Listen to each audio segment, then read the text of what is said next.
Hello everyone, কেমন আছো তোমরা সবাই? আশা করছি খুব ভালো আছো। আমিও খুব ভালো আছি। আমার একটা নতুন ব্লগ ভিডিওতে তোমাদের সবাইকে ওয়েলকাম। তো আজকে আমাদের মতুয়া মহাবারণী স্নান ঠাকুরনগরে। তো গতকাল আমাদের গ্রাম থেকে দল গেছে রাত্রিবেলায়, আমার বোন গেছে সেই দলে, বোন, পিসি, পিসুমশাই, আমার পিসির 2 মেয়ে, ওই বোন দুটো সবাই গেছে, কিন্তু আমরা যাইনি। কারণ গেলে তো তার পরের দিন রাত্রিবেলায় আসবে ওরা, অনেকটা সময়ের ডিস্টেন্স, অতক্ষণ মেয়েকে রেখে কি করে যাব। তো তার জন্য দুপুরবেলায় স্নান করে মেয়েকে খাইয়ে স্নান করিয়ে ঘুমটুম পাড়িয়ে পিসি বললো চল আমরা অটোতে যাব আর চলে আসবো, গিয়ে আমরা মেলাও ঘুরবো না, জাস্ট যাবো, গিয়ে একটুখানি মন্দিরে নমস্কার করব। আর স্নানের যোগ তো তখন কেটে গেছে, তখন বাড়ি থেকে বেরোচ্ছি তখন প্রায় 2টো মতো বাজে। তারপরে গিয়ে একটু স্নানের জল নিয়ে আসবো, আর একটুখানি মাতাম খোলা যেখানে হয়, মানে কীর্তন খোলা যেখানে মাতাম টাতাম দেয়, ওইখানটায় গিয়ে একটু মাতাম দিয়ে তারপরে অল্প কিছু বাড়ির জন্য খাবার নিয়ে চলে আসব। তো সেই মতো বৌদির কাছে মেয়েকে রেখে দিয়ে গুছিয়ে টুছিয়ে ঘুম পাড়িয়ে দিয়ে যে বেরিয়ে গেছি। আর এই কুর্তিটা কিনেছিলাম মিশো থেকে, খুব ভালো এসে, ভীষণ কমফোর্টেবল, হোয়াইট কালারের, পিওর কটনের, খুব ভালো গরমে, এর জন্য এটাই পরে নিলাম নতুন কুর্তি। আর পিসিয়ার আমি অনেকক্ষণ দাঁড়িয়ে থাকার পরে একটা অটো পেলাম। তারপরে যে যাচ্ছি বনগাতে নেমে গেলাম, আবার চাঁদপাড়ার অটোতে উঠলাম, আবার চাঁদপাড়া থেকে আরেকটা অটো চেঞ্জ করে ঠাকুরনগর। বাট অটো বারবার চেঞ্জ করতে হলে কি হবে, বেশিক্ষণ সময় লাগেনি ঠাকুরনগর যেতে। তারপর অনেকটা আগেই নামিয়ে দিয়েছিল যেহেতু প্রচুর ভিড় ছিল রাস্তায়। তারপরে গিয়ে আমরা হেঁটে হেঁটে, মানে মন্দিরের একটু অনেকটা দূরে বলতে খুব একটা দূরেও না, নামিয়ে দিয়েছিল, এবার হেঁটে হেঁটে গেছি। গিয়ে দেখো হাঁটতে হাঁটতে যাচ্ছি, প্রচুর লোক, মানে ঠাকুরনগরের পরিবেশটা এমনই যে গেলে পুরো মন ভালো হয়ে যায়। বিয়ের আগে প্রত্যেক বছর দলের সাথে যেতাম রাত্রিবেলায়, কিন্তু এখন তো বিয়ের পরে আর যাওয়াই হয়নি। এই বছর এই যে যাচ্ছি বিয়ের 3 বছর পরে মেয়েকে রেখে, তাও মানে গেছি ঠিকই তীর্থস্থানে, কিন্তু আমার মনটা একদম বাড়িতেই পড়ে আছে যে মেয়েটা কি করছে। বৌদির কাছে, মার কাছে রেখে দিয়ে গেলেও যেন আমার মানে মনে একটা অস্বস্তি লাগছিল, তবুও গেলাম। পিসি একা একা যাবে, আমি ছাড়া ও যাওয়ার লোক পাচ্ছে না। পরের বার আমার শ্রীভি অনেকটা বড় হয়ে যাবে, তখন ওর বাবা, আমি আর আমার মেয়ে 3 জন মিলে যাব ঠাকুরের স্থানে। ইচ্ছা আছে, এবার ঠাকুর যদি টানে অবশ্যই যাবো। এইসব স্থানে তো ভাগ্যে থাকা লাগে যাওয়া, মন চাইলে তো যাওয়া যায় না। তো তার জন্য দেখি যেতে পারি কি না, আগামী বছর দেখা যাবে।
থেকে কিনে নিয়ে এসেছি।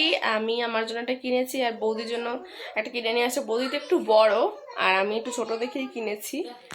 আর তেমন কিছু কিনিনি, কারণ মেলা ঘোরার জন্য তো যাইনি, শুধুমাত্র মন্দির একটু দর্শন করার জন্যই গেছিলাম।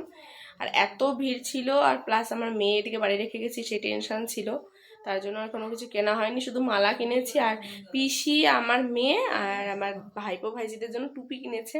তো চলো তোমাদের দেখাই, এই হচ্ছে কিনেছি আমরা।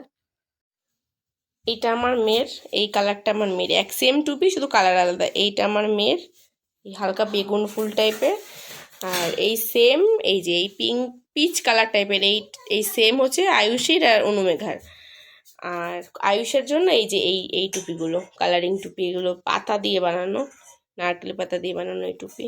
ও যেহেতু ছেলের জন্য এই টুপি আনা হয়েছে, আর মেয়েদের জন্য এই সেম টুপি তিনটে।